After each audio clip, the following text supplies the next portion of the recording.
नमस्कार। कभी सोचा है कि अंग्रेजी का एक ऐसा नियम है जिसे अगर सही से समझ लिया जाए तो लिखने और बोलने की आधी से ज्यादा गलतियां यूं ही गायब हो सकती हैं? जी हाँ, आज हम उसी सबसे जरूरी नियम सब्जेक्ट वर्ब अग्रीमेंट को बिल्कुल आसान बनाने वाले हैं। तो चलिए शुरू करते हैं।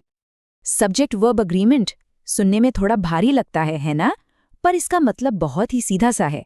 एक वाक्य में वर्ब को हमेशा अपने सब्जेक्ट के वचन यानी नंबर के साथ तालमेल बिठाना पड़ता है। आसान भाषा में कहें तो अगर सब्जेक्ट सिंगुलर है तो वर्ब भी सिंगुलर होगा, और अगर सब्जेक्ट प्लूरल है तो वर्ब भी प्लूरल होगा। बस यही छोटा सा नियम सही अंग्रेजी की नींव है। आज हम इन 5 स्टेप्स में इसे समझेंगे। हम पहले बिल्कुल बेसिक नियम से शुरू करेंगे और फिर धीरे धीरे उन मुश्किल जगहों पर जाएंगे जहां अक्सर गलतियां हो जाती हैं। तो चलिए एक एक करके इन्हें समझते हैं। तो चलिए सबसे पहले और सबसे जरूरी सिद्धांत से शुरू करते हैं। नियम बिल्कुल साफ है। एक वचन सब्जेक्ट के साथ एक वचन वर्ब और बहुवचन सब्जेक्ट के साथ बहुवचन वर्ब। ये अंग्रेजी ग्रामर का समझ लीजिए गोल्डन रूल है। अब जरा इसे एक्शन में देखिए।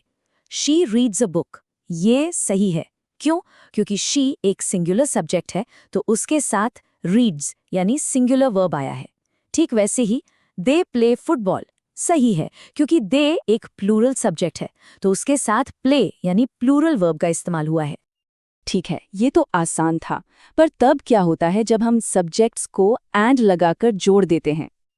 तो देखिए, आमतौर पर जब दो या दो से ज्यादा सब्जेक्ट्स को एंड से जोड़ा जाता है तो वो एक टीम बन जाते हैं, मतलब एक प्लूरल सब्जेक्ट, और जाहिर है उनके साथ फिर प्लूरल वर्ब ही इस्तेमाल होता है। यहाँ भी वही नियम है। राम एंड श्याम, अब ये दो लोग हो गए हैं ना, तो हम प्लूरल वर्ब आर का इस्तेमाल करेंगे, इज का नहीं। इसी तरह यू एंड आई भी मिलकर एक प्लूरल यूनिट बन जाते हैं। लेकिन यहाँ एक ट्विस्ट है। क्या ये नियम हमेशा मतलब हर बार काम करता है? क्या एंड से जुड़े दो शब्द हमेशा प्लूरल ही होते हैं?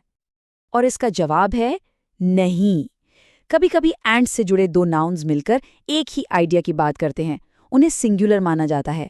जैसे bread and butter is my favourite food या slow and steady wins the race. यहाँ ये जोड़े एक यूनिट के तौर पर काम कर रहे हैं। चलिए अब कुछ ऐसे शब्दों पर चलते हैं जो बड़े धोखेबाज होते हैं, मतलब लगते प्लूरल हैं पर असल में वाक्य को सिंगुलर बना देते हैं। ये दो शब्द याद रखिएगा, ईच और एवरी।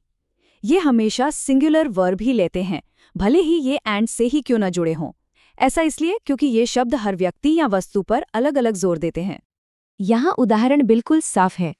चाहे कितने भी लोगों की बात हो, ईच और एवरीवन जैसे शब्द वर्ब को सिंगुलर ही रखते हैं। Each student and each teacher is lazy, ये सही वाक्य है, आर नहीं। ये एक बहुत काम का फॉर्मूला है।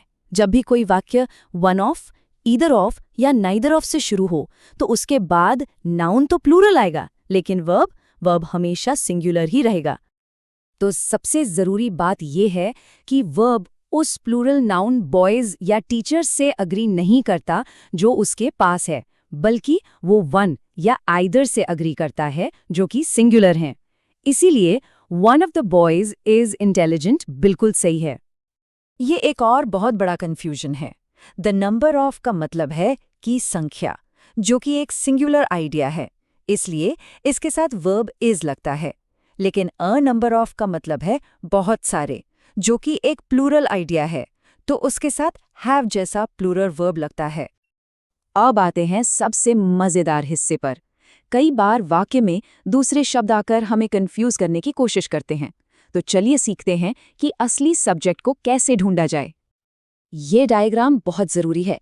ये दिखाता है कि विथ या एज वेल एज जैसे शब्द एक प्लूरल सब्जेक्ट नहीं बनाते। वर्ब हमेशा पहले वाले सब्जेक्ट यानी S1 से ही जुड़ता है, S2 तो बस एक्स्ट्रा जानकारी है। ये स्लाइड दिखाती है कि वर्ब वॉज का इस्तेमाल द थीफ के हिसाब से हुआ है, न कि हिज सन्स के। वाक्य का असली सब्जेक्ट तो चोर है, उसके बेटे नहीं। और हु, विच या दैट के साथ तो नियम और भी आसान है। वर्ब को बस उस शब्द से मतलब होता है जो हु या विच से ठीक पहले आता है। अगर वो शब्द सिंगुलर है तो वर्ब भी सिंगुलर होगा। तो चलिए अब तक जो कुछ भी सीखा है उसकी सबसे जरूरी बातों को फटाफट दोहरा लेते हैं। संक्षेप में ये 4 मुख्य नियम हैं जिन्हें हमने आज समझा। पहला, बेसिक रूल, सिंगुलर के साथ सिंगुलर, प्लूरल के साथ प्लूरल। दूसरा, एंड आमतौर पर प्लूरल बनाता है। तीसरा, ईच, एवरी और वन ऑफ के साथ हमेशा सिंगुलर वर्ब लगता है।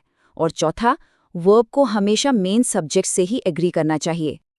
तो आज की इस बातचीत के बाद अब जब आप अंग्रेजी में कुछ लिखेंगे तो कौन सा ऐसा नियम है जिस पर आपका ध्यान सबसे ज्यादा जाएगा? सोचिएगा जरूर, क्योंकि सही ग्रामर का मतलब है कि आपकी बात सही तरीके से दूसरों तक पहुंचे।